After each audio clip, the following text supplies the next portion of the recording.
Bowerman's Nose, or how the Welsh got their national headdress.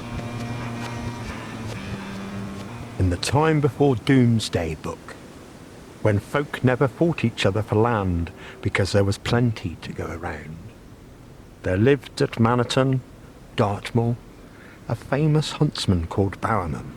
With his pack of black hounds, he was wont to scour the moor from early dawn to dewy eve. How old he was, no one ever knew, though lots of people made guesses. Some said as old as Methuselah, for although he lived in the far back ages, he was still alive when William the Conqueror granted Dartmoor to his half-brother Robert Mortain. Nor was his reputation as a huntsman even then in any wise diminished. When people heard the joyous sound of his famous horn echoing away among the talls and forests, they would cry, "That be Bowerman, for certain." And therein they would drop their work, whatever it might be, and join in the chase. For Bowerman's nose, which was the biggest nose ever imagined, could smell out the wiliest old fox of them all. But one day, when Bowerman was hunting over Haytall, he disturbed the witches who were busy brewing a stool. Their shrill voices could be heard weaving their horrid spells and incantations, accompanied by the croaking of frogs and the bubbling of the nasty concoction in their huge cauldron. Come, south wind, bring the rain. North wind, blow it back again. Come, west wind, bring wet weather. East wind, bring storm and rain together.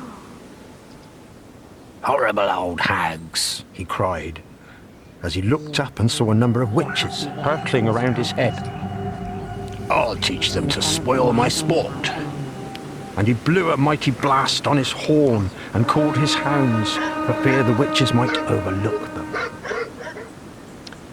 But one of the witches, the oldest and the most wicked, had been so startled by Bowerman's horn that she fell off the ragwort stem she was riding right into the middle of the cauldron, and not only got a bad ducking, which she deserved, but her hat was ruined. It was not fit to be seen even on a witch. So, as you can imagine, she was very angry.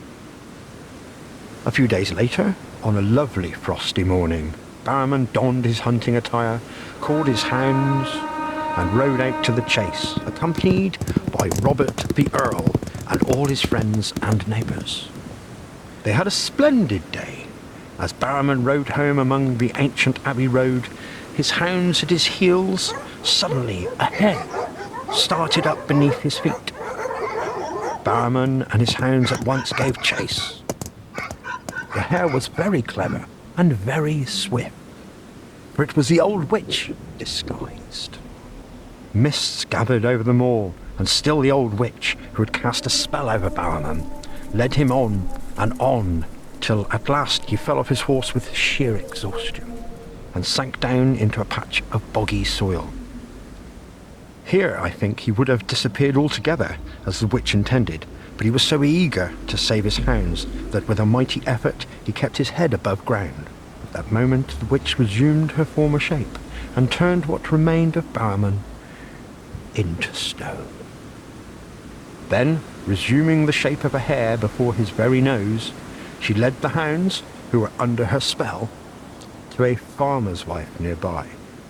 This old woman was in the witch's debt, and in return for food she gave the witches, they taught her some of their secrets. When she saw the witch hare, she recognized her at once, in spite of her disguise, and ran out to see what she could do for her. The witch commanded her to bring out her largest carving knife and cut off the heads of Bowerman's hounds one by one, they, like their master, being too tired to resist. This she did, while the witch, who had resumed her normal shape, looked on approvingly. The farmer was away, otherwise she would not have dared obey the witch's order, for the good man hated the foxes that stole his grey geese and ran off with them to their dens. Years passed. Folk came and knew naught of the story of Bowerman the hunter, and they worshipped his stone image as a god. This irked him terribly. It was the last thing he wanted, but once a year, between sundown and sunrise, he had the power to take human form and go hunting once more. Sir Francis Drake is said to have seen him and his headless hounds as he drove along the ancient Abbey Road between Tavistock and Plymouth. Doubtless, Sir Walter Raleigh saw them too, when he was the forester of the duchy to good Queen Bess. You too may see them and hear the shrill blast of Bowerman's horn on a moonlit night, if you choose the right place and the right moment. And what happened to the old witch? She found she had made the moor too hot for her, for everybody loved Bowerman. So she and her sisters mounted their ragworts and flew to Wales. This explains how the Welsh women got their tall, black national hats.